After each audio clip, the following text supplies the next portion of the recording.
دبرة إسلامات بدبرسا دبرة جانسيقون دبرة ويسو وجدهم اتق الله يا تا ويسو قود يا تا ويسو وجدهم يا تا موسيقى باندي وجدهم اتق الله لقى فدوان انت الإسلام الرجعين سيما أبا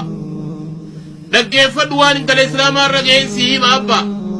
مجي يودك في دم هم ناما من ظاهرة وان علماء قباته الدنيا رد دبته علمنا ما رارفة الرأيجو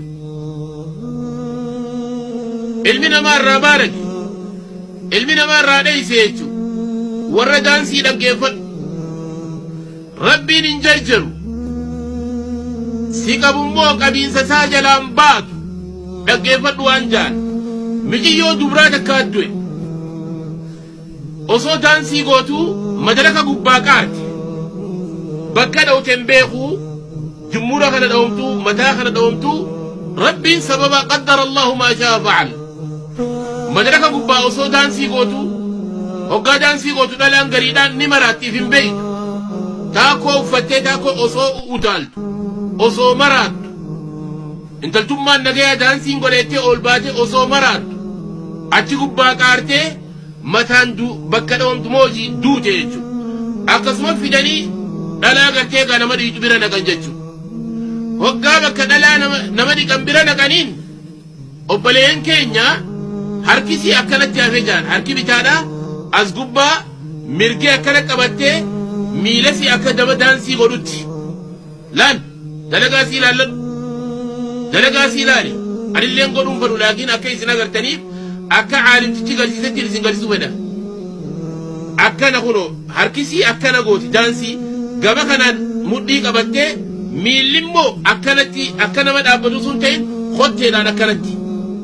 qaallittiin dhiicu san akkanuma fidan yennaan lakki eeguma bakka itti dhiqan naqanii akkana taatee jira hoggaa isiin madaraka irraa qaartee lafa dhawtee duutu san hoggaa isiin madaraka irraa qaartee lafa dhawtee duutu san waa gartee akkanan taane eeguma bakka dhiqaa dhaqan sani akkana duutee qaallittiin akkatti gaa wudu'aa jira nama du'e wudu'a godhaniif wudu'a janaabaa haa ta'u wudu'a fardiidhaa haa ta'u wudu'a gartee gusliidhaa qaama dhiqachuudhaa haa ta'u nama du'e meeytaa wudu'a godhaniif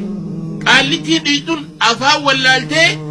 akkamittiin dhiqaa jetteen nama dawwalte nama dhiiraa ka gartee waan ni dhiqu meeytaa dhiqu nama dhiiraa ka meeytaa dhiqu dhawan jechuun bara waan ni dabar garee daansiiti bar garee daansii rabbiin akka godhe ilaalladha bar warra shaggooyyeeti warra shaggooyyee ilaalladhu ka dhiiraa lagaa hojii waan ni jettu madaraka rabbaatee qaanyii wallaaltee ilaalladhu warra muuziqaa tub ilallah ittaqi allaha rabbii keessadhaadhu siin janna yaa akhi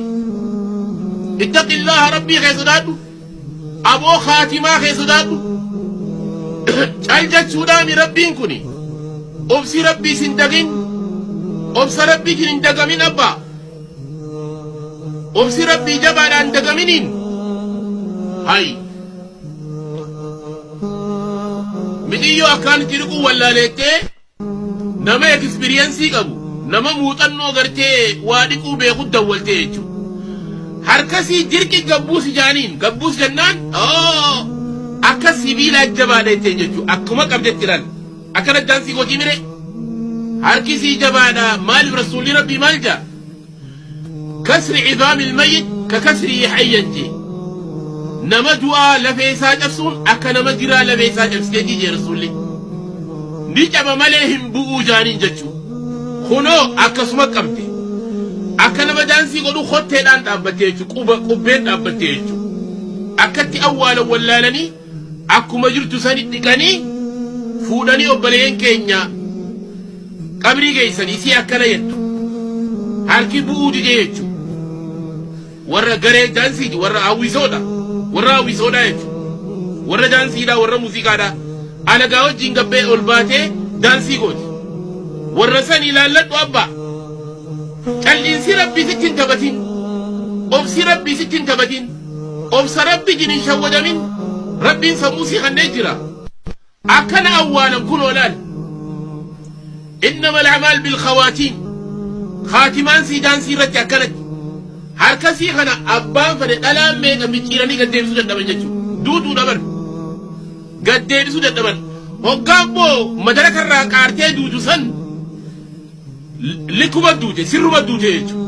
Hoggaa madaraka irraa qaartee duutu. Hogguma bakka dhiqaa dhaqan baasni kun as ba'e jechuudha. Hoggaa bakka dhiqaa dhaqan baasni kun as ba'e